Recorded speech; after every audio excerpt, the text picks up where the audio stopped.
I'm Taylor Begley. I'm your second native speaker. All right. The college application without standardized testing. What he's saying is that my opponent is saying is that by having the SAT, it's creating a not so level playing field. Well, that's just kind of the thing, is that the SAT is a level playing field. It's kind of the bar. It's a standard everywhere. No one minority has any lesser of a chance of being able to take the test. You're able to waive the fee.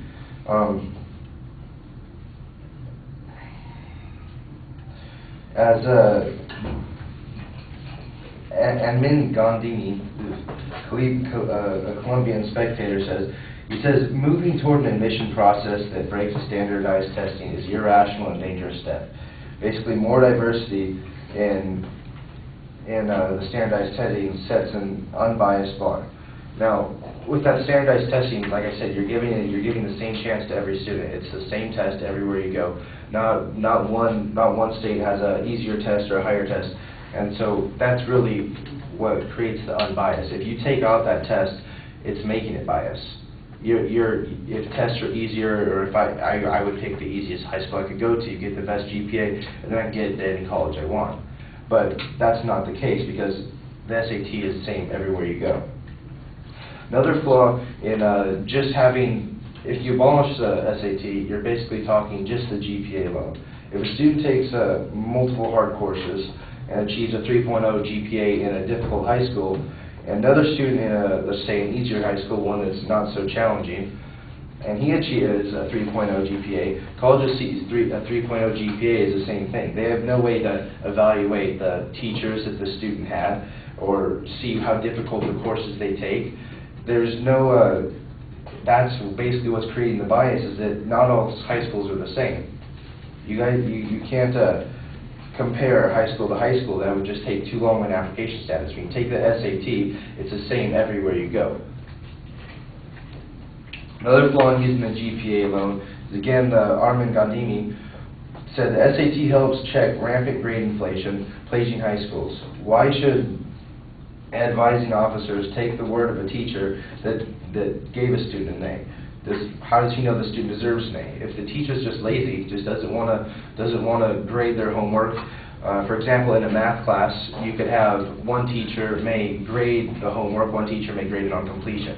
And that would have a big effect in your grade. And if you have one of those harder teachers and your GPA shows it, you're not going to be able to have that high of a GPA where when you take the SAT, you'll be able to show what you've learned.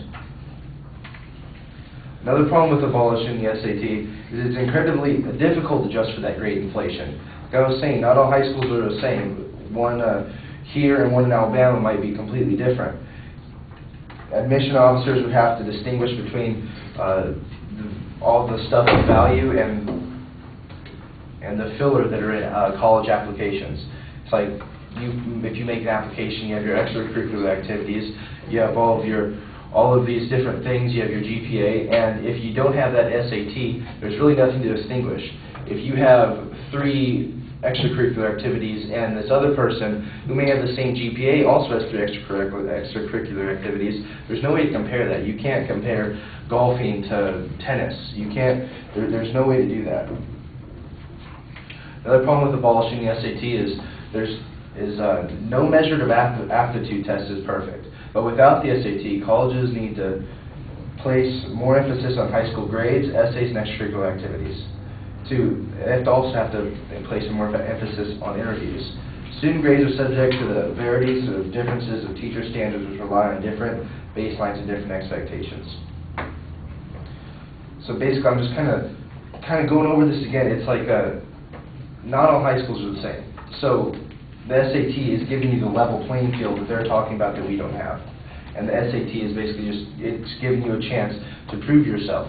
And then they say that my opponent is stating that it's biased against against low-income families and against minorities. But like we stated before, if you're accepted, like here, if you're accepted in Cal Poly and you have a 3.0 grade point average, no matter where high school you're from, the SAT does not matter if you're the SAT doesn't matter in your application status. It matters more for grade place, or for class placement. And then even then, as we also stated, that you also have to take the MDPT, the ELM, the EPT. You have to take all of these other testings, all these other tests after you get accepted into college. So SAT isn't the only one writing on this grade. For disadvantaged students, the lower income families, it says high school students in the United States, U.S. territories who cannot pay for the test fees are eligible to waive those fees completely. You can take the test as many times as you want. If you're a lower income family, they approve it, and you can waive those fees for as many times as you want to take the test. Also, you have SAT score choice. And SAT score choice means you can always take those. You can take the test 4 or 5 times. Not all colleges accept it, but with the SAT score choice, if you take 4 different tests and you can pick the 3 best scores from those 4 tests, and you could apply it that way.